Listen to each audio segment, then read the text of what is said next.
Bismillahirrahmanirrahim. Assalamualaikum warahmatullahi wabarakatuh. Alhamdulillahirabbil alamin. Assalatu wassalamu ala asyrafil anbiya'i wal mursalin sayyidina wa maulana Muhammadin wa ala alihi wa ashabi ajmain, amma ba'du. Bapak Ibu jamaah salat duhur rahimakumullah. Alhamdulillahirabbil alamin. Bisa bertemu kembali dalam keadaan sehat walafiat. Mudah-mudahan pertemuan selalu dalam berkah Allah Subhanahu wa taala. Amin ya rabbal alamin. Salam salam kita sampaikan pada Rasulullah Muhammad sallallahu alaihi wasallam. Bapak Ibu yang dirahmati Allah, kita lanjutkan ta'lim kita, kajian kita bulanan tentang qawaidul fiqhiyah yang sudah kita bahas beberapa. Sekedar biar urut atau sekedar mengingatkan, kemarin sudah kita bahas satu al-umuru bimaqasidiyah. Setiap perkara bergantung maksud mengerjakannya. Ini berdasar pada hadis innamal a'malu binniyat. Segala sesuatu bergantung pada niatnya. Kemarin sudah kita bahas agak panjang dengan contoh-contohnya, baik itu bentuk perbuatan maupun ucapan, yang sama-sama mungkin ucapannya sebagai ucapan terima kasih, tapi antara ucapan terima kasih atasan kepada bawahan dan bawahan dengan orang yang kemudian mempengaruhi persoalan kita, itu mungkin maknanya akan berbeda. Pemberian kita kepada driver itu akan berbeda, pemberian kita kepada atasan itu Pak, dengan bentuk sama-sama pemberian tapi maknanya bisa saja berbeda. Bapak Ibu sekalian, kemarin sudah kita bahas termasuk ungkapan, sikap, dan lain-lain. Maka Bapak Ibu sekalian, ketika hari ini atau beberapa terakhir ini ramai tentang yang lagi viral di masyarakat, di medsos, bahkan juga dibahas di televisi berkali-kali, ya bismillah, mudah-mudahan niatnya baik, ya, sehingga kemudian ujungnya adalah kebaikan. Ya, karena kaidah al-umuru bimaqasidiyah itu kan kadang-kadang dimanfaatkan untuk tindakan yang kurang baik. Ya misalnya, mohon maaf, ada orang yang nggak sholat atau nggak puasa, ditanya, mas raposo mas, sing penting niate pak. Nah, kadang-kadang kan alasannya yang penting niate, padahal jelas-jelas nggak poso. Ya saya kan pernah lah ketemu dialog begitu, mas nggak puasa mas, ya puasa pak, lo kena ngerokok gitu mas, lo yang penting niatnya apa? Ya, kadang-kadang kan ada orang begitu, atau maaf ya ibu-ibu nggak mau pakai jilbab gitu kan, yang penting atine pak. Nah, kadang-kadang kita begitu, ini kan disalah pahami. Akhirnya karena dia ngotot, yo jelas ngerokok kok ngomong niate, lupa yang penting hati pak. Ya. Terus kan, ya akhirnya mohon maaf cah nom bantah terus, kini agak emosi, malah dia berkata, bapak percuma puasa tapi emosi, saya ngerokok tapi hati damai pak. Nah, tambah angel meneh tepatnya. Ya, yang penting kendali emosi pak, puasa, daripada marah-marah begitu, saya merokok saya tenang. Nah, akhirnya ya tapi tidak bisa begitu mas. Ya dia bilang malah, ya bapak hanya mampu menangkap zahir, nggak bisa menangkap batin. Batin saya puasa pak. Ya, sanggal-anggal tak keplak pak. Kepada geger. Lupa kok nesu pak, lo saya nggak marah mas. Hati saya tuh ngelus-ngelus gue mas. Kamu hanya bisa menangkap lahiriahnya saja, ya. Nggak bisa menangkap batinnya mas. Tidak begitu, ya bodoh Mas berarti Mas rampung gitu ya. Ya, kita itu nahkumu bidzawahir. Kita hanya bisa menghukumi yang tampak, tidak boleh menilai batin. Ya, itu di situ Bapak Ibu sekalian yang dirahmati Allah Subhanahu wa taala, sehingga ya orang mungkin niatnya begini-begini, tapi secara zahir dianggap ngenyak, ya sudah. Sudah begitu akhirnya ramai. Tapi saya ingin ingatkan Bapak Ibu, di dalam khutbah Jumat, kalau Bapak Ibu mengikuti khutbah Jumat, saya 2 kali menyampaikan itu sebelum ramai yang di media sosial itu, bahwa pentingnya menjaga akhlak itu adalah, kalau dalam khutbah itu kan saya sampaikan, ittaqillah haitsuma kunta, bertakwa kepada Allah dimanapun kita berada, karena kadang-kadang kita menghadapi situasi yang kemudian kita diajarkan doa. Dalam khutbah itu saya sampaikan, wa arnal batila warzuqna ijtinabah, tunjukkan yang salah itu cetos salai, dan berilah kekuatan untuk dapat menghindarinya. Karena kadang-kadang faktanya kita itu ngerti salah tapi rasa menghindari. Ya contoh paling gampang itu yang nggak terkait dengan hukum ya, tapi berkait dengan resiko. Lampu merah, lampu kuning sebelum merah. Itu kalau ujian SIM jawabannya apa Pak?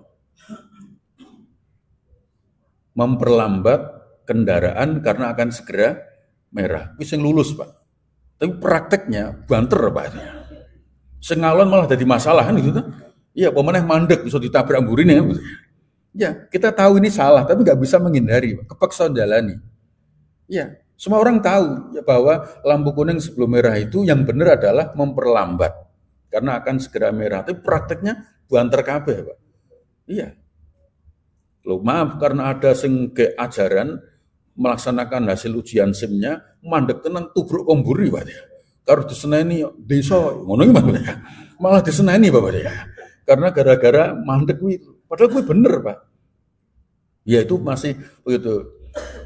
Dalam hidup kita kadang-kadang ngono gitu, Pak. Aku sakjane ngerti kira bener loh, Pak. Ki salah ki, Pak.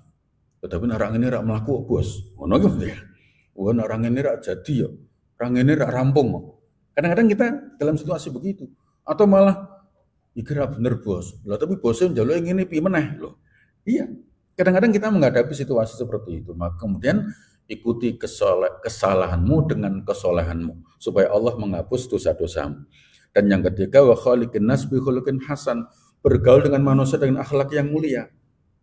Kenapa harus berakhlak dengan manusia dengan akhlak yang mulia? Di khutbah sudah saya sampaikan, karena ada Pak jamaah yang selesai khutbah Jumat itu Pak nyedai Pak. Ustaz, temanya khutbah kok podo karo sing wingi Ustaz. Tak jawab berarti kowe melek gitu kan. Ya, berarti kowe ngrungokke udah. Ya, lo tapi ngelakuin ini ora gampang loh, Pak. Saya menyampaikan khutbah itu sebelum ada gegeran tentang media sosial yang ramai tentang Gus, tentang Habib kan gitu kan. Ya, tapi sudah saya sampaikan itu. Kenapa berakhlak dengan manusia penting, Bapak Ibu? Iya, karena bertumpuk dosa kepada Allah, Allah bisa menghapus dengan satu kebaikan. Ya kan? Di khutbah itu saya sampaikan, cuma karena khutbah kan nggak bisa contoh dengan santai Pak ya. Tetapi bertumpuk kebaikan kepada manusia terhapus dengan satu kesalahan Pak. Ya, bertumpuk dosa kepada Allah, Allah bisa menghapus dengan satu kebaikan. Bapak Ibu mungkin pernah dengar kisah, mohon maaf ya, wanita nakal masuk surga hanya karena memberi minum anjing yang kehausan. Betapa satu kebaikan menghapus dosa-dosanya. Tapi ini maaf, maknanya dalam, Pak. Jadi ditompo mentah-mentah loh, Pak. Ya, terus gue mobil, gue wong karo gue kiri. Takone lho Bos, oh iki gue seneng-seneng, lha kuwi gue tobat.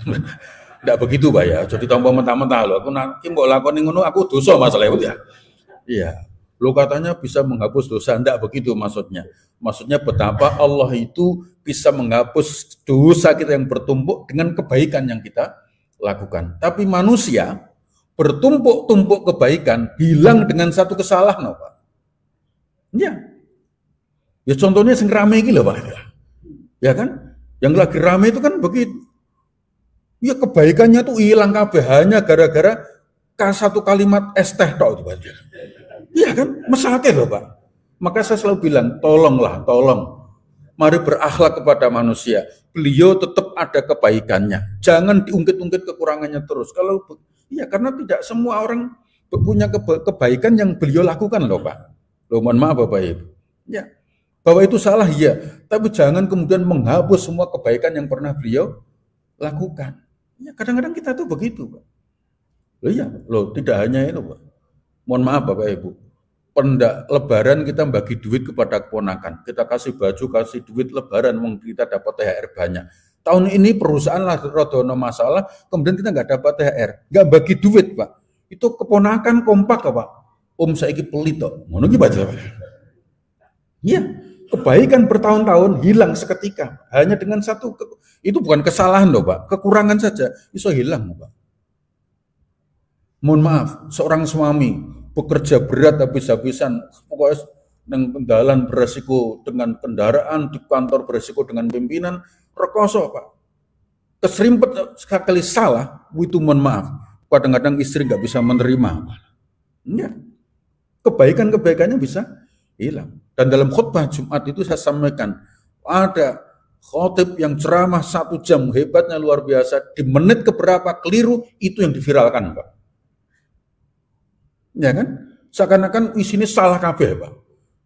Seorang kiai yang punya pondok besar, santrinya banyak, ribuan alumninya menjadi orang-orang hebat. Kiainya kepleset sekali. Wah, usulnya ngeri-ngeri, bubarkan. Ngono bareng, Pak. Bubarkan pondoknya. Dan yang menghujat itu seakan-akan randi dosa babar blas loh, Pak. Padahal kelakuannya lebih buruk loh, Pak. Iya, itu manusia itu begitu, Pak. Iya. Maka perlu berakhlak lah. Cukup seandainya Bapak Ibu masih dapat kiriman-kiriman mampir di WA, di grup panjenengan, di pokoknya masuk WA kita, ya cukup berhentilah. Jangan sampai kemudian kita menjadi orang yang menyebar-nyebarkan. Cukup tutupilah aib saudara kita supaya Allah menutupi aib-aib kita. Ya, begitu aja Pak. Tidak usah kemudian didawa-dawa. Lo kalau melihat kekurangan lo, saya selalu sampaikan kelebihan. Lo tadi dengan kok membela, saya tidak membela siapapun, saya hanya genah.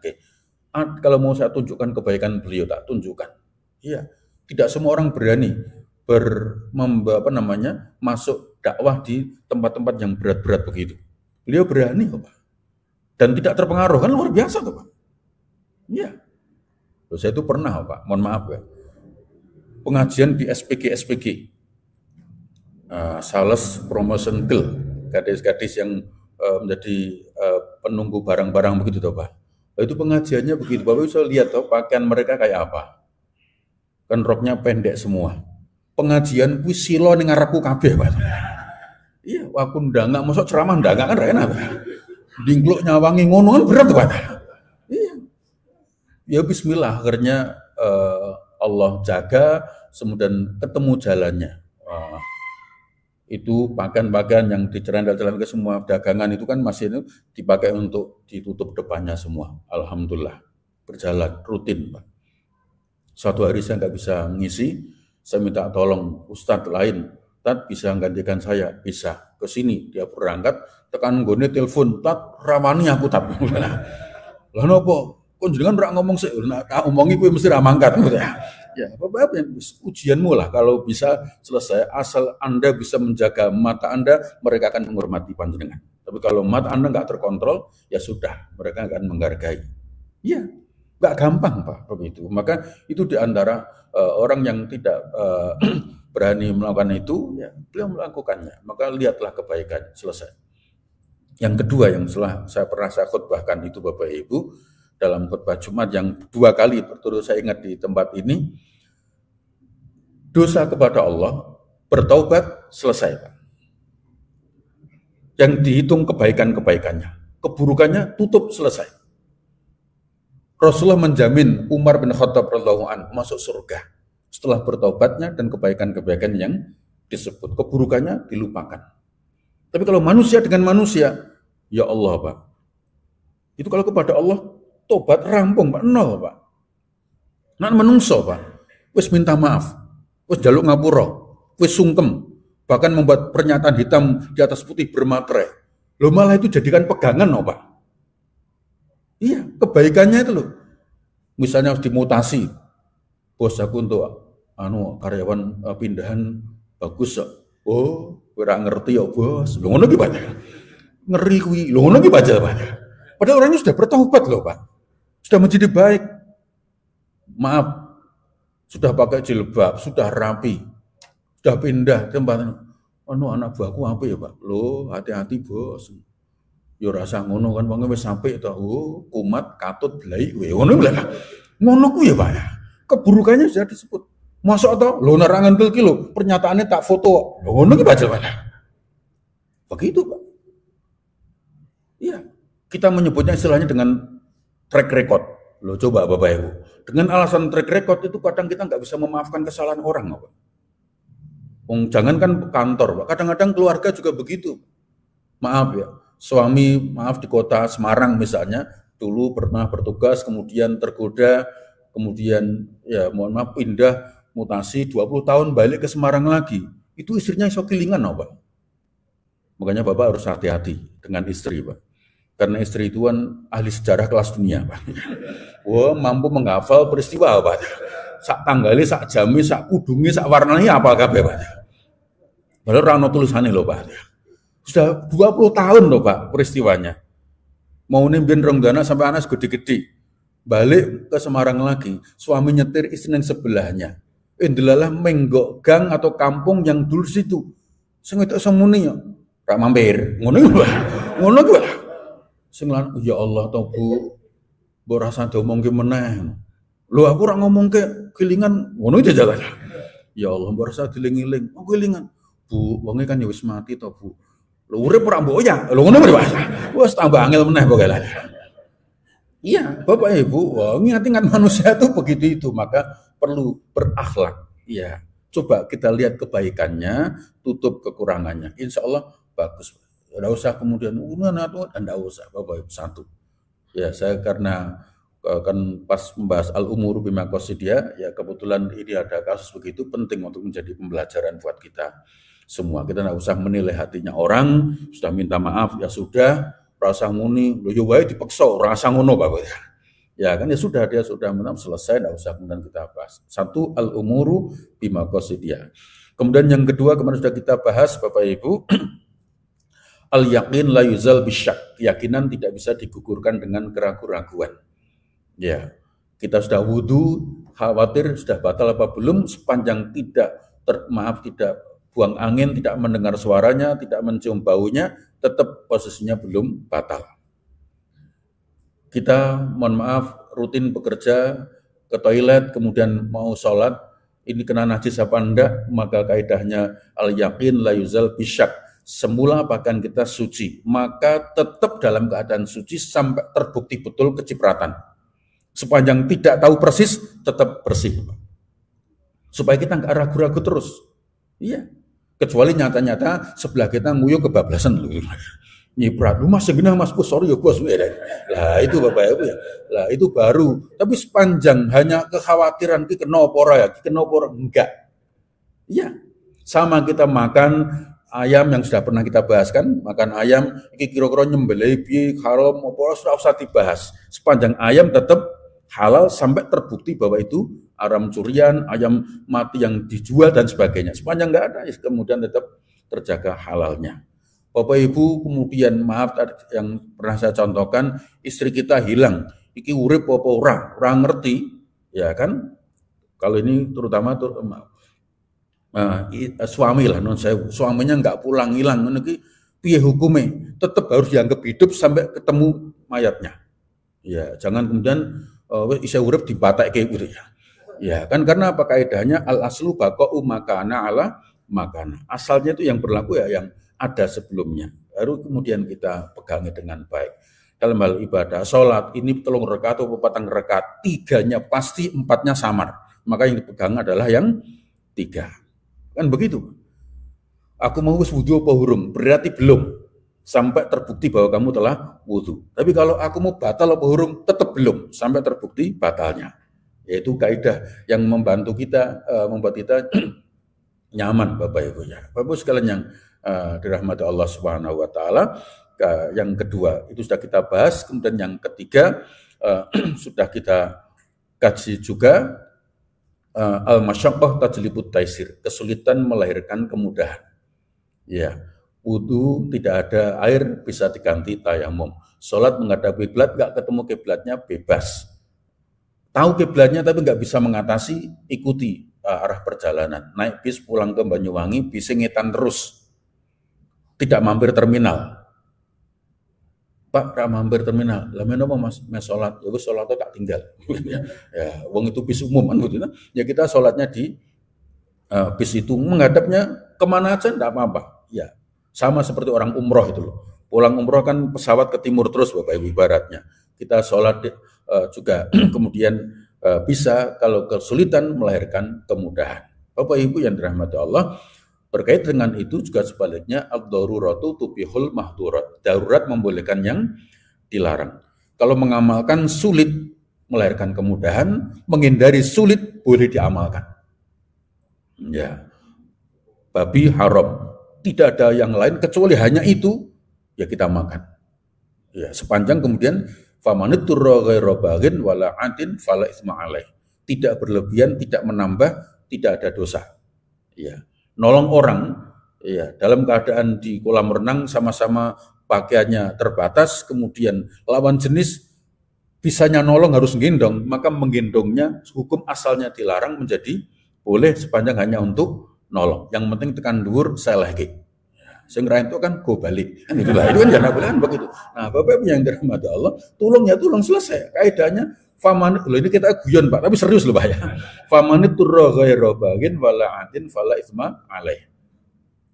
Sampai seandainya betul, sekali lagi seandainya betul bahwa orang ini pingsan, satu caranya membantu pernafasnya dengan pakai mulut kita pada mulut dia dan itu menolong nyawanya, maka kita boleh melakukannya. Yang penting begitu sampekan colke. Kan itu Pak. Yang enggak boleh kan pun Mas burung. Nah, yang dosa kan itu Bapak. Itu kan menambah-nambah. Yang dosa itu Pak. Dokter. Nah, Bapak Ibu, istri kita mau melahirkan. Di desa itu, di kampung itu, di kota itu enggak ada dokter kandungan perempuan. Maka mengantarkan istri kita ke dokter kandungan laki-laki menjadi boleh. Iya, daripada dibawa ke dukun kan begitu. Yakin, apalagi kandungan bermasalah, dokternya adanya dokter kandungan laki-laki. Buka aurat hukum asalnya enggak boleh. Tapi karena dalam keadaan darurat menjadi boleh. Iya. Baik istri kita sebagai pasien atau dokternya sebagai dokter. Iya. Yang enggak boleh kan dokter gigi buka kandungan. Kan begitu. Ya kan begitu. Atau dokter kandungan dalam rangka menjaga keimanannya terus memeriksa pasien hanya kepalanya. Tahu ya enggak bisa. Mbak, saya dulu kuliah kandungan sebelum ngerti agama. Setelah ngerti agama ini dosa tok, Mbak. Jangan tak periksa sirai tok ya, Mbak. Ya enggak, Mbak. Boleh sepanjang tidak berlebihan dan tidak menambah-nambah. Jadi agama menjadi mudah. Kemudian yang keempat kemarin sudah kita singgung, ad-dararu yuzal. Setiap hal yang membahayakan harus dihilangkan, harus dihindarkan.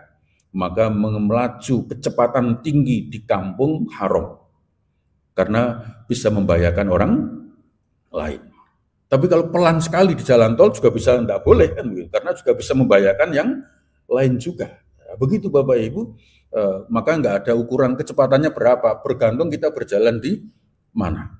Lampu merah itu berhenti supaya apa? Tidak membahayakan diri sendiri dan tidak membahayakan orang lain. Itu ad-dararu yuzal. Sakit berobat. Begitu Pak. Ya, jangan rak periksa Mas, ya nak mari yo, waya mari, nak waya mati yo mati. Ketoknya mati Mas Aiman. Berobat Pak, ya ad-dararu yuzal, yang membahayakan harus dihilangkan. Apapun dalam kehidupan ini, segala hal yang membahayakan harus dihilangkan, diupayakan untuk berhenti. Tapi kemudian menghilangkan bahaya tidak boleh dengan melakukan bahaya yang lebih besar. Maka ada konsep akhafu dororen. Ya, memilih dua hal yang sama-sama berat tapi cari yang paling ringan dampaknya. Ini enggak boleh, ini enggak boleh. Maka yang KP harus melakukan ambil yang paling ringan. Ya, ini alhamdulillah pilkada sudah selesai. Bisa berikan contoh. Ya, karena kalau Mas menjelang pilihan nanti dikira berpihak. Tapi ketika ada dua pilihan, sakjane podo rapi'e. Kalau sama-sama baiknya ambil yang paling baik. Tapi sama-sama buruknya, wong akhirnya tetap harus memimpin, maka yang paling sedikit mudaratnya yang kemudian kita ambil. Ya, begitu Bapak Ibu sekalian yang dirahmati Allah. Dan yang terakhir, supaya selesai pembahasan tentang kaidah fikih, al-adatu muhakkamah. Adat menjadi hukum. Bapak Ibu, jual beli contohnya. Hukum asalnya, jadi 4 tadi sudah kita bahas, kita masuk yang kelima. Adatu muhakkamah, adat bisa menjadi hukum. Contoh dalam jual beli, itu yang betul ijab qabul, itu bayar dulu baru makan. Maka secara fikih itu, saya harus sebut nama tapi supaya tidak terkesan promosi harus banyak, ya. Warung steak, Hokben, apalagi ya, KFC misalnya. Itu kan pesen, bayar, baru dikirim barang, kemudian kita makan. Itu yang sebenarnya lebih dekat dengan Islam itu Pak. Bayar dulu baru makan. Sehingga yang kita makan betul-betul milik kita. Pesen merampung, berapa Mbak? 400. Waduh, kurang Mas duitku Mas. Dilongi Mas, ayamnya kurangi. Berapa Mas? 300. Waduh, kurang nyandak Mas. Kurangi meneh. Wis segodok wis Mas. Masih sah kan?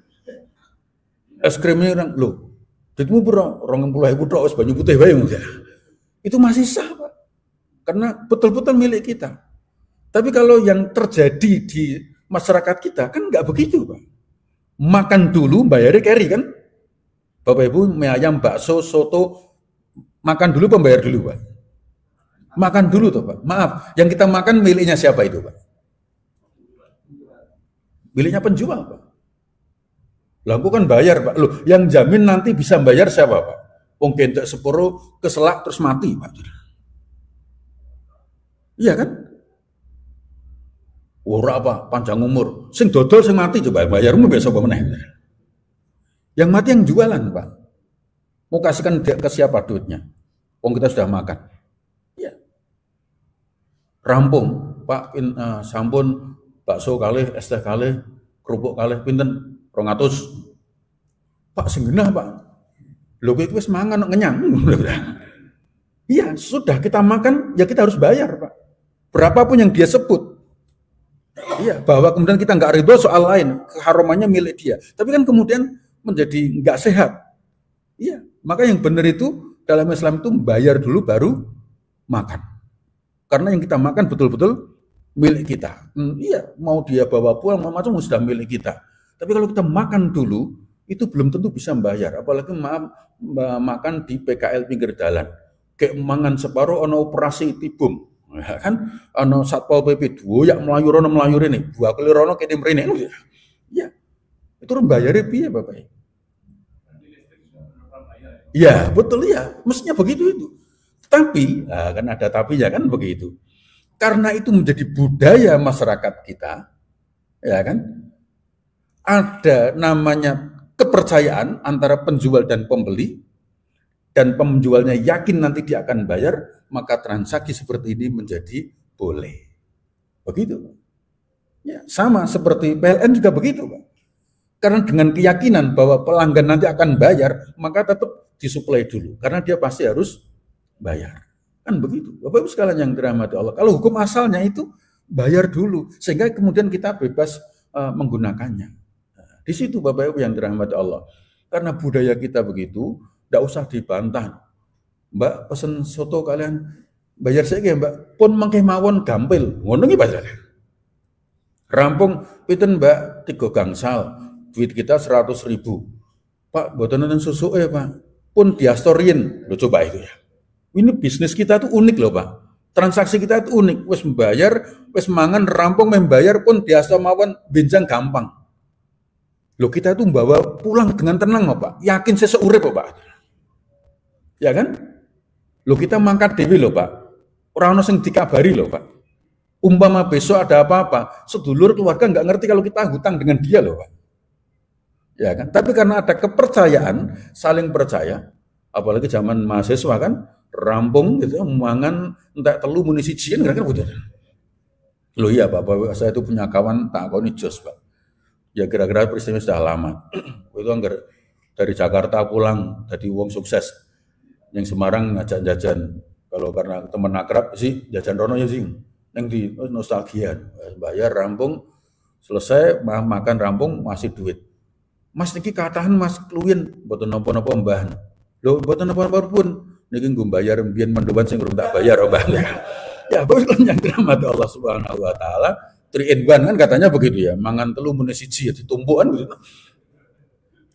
Akhirnya bakule mbah niki kula jauh ikhlase mbiyen kula mangan dereng bayar niki kula bayar mbah.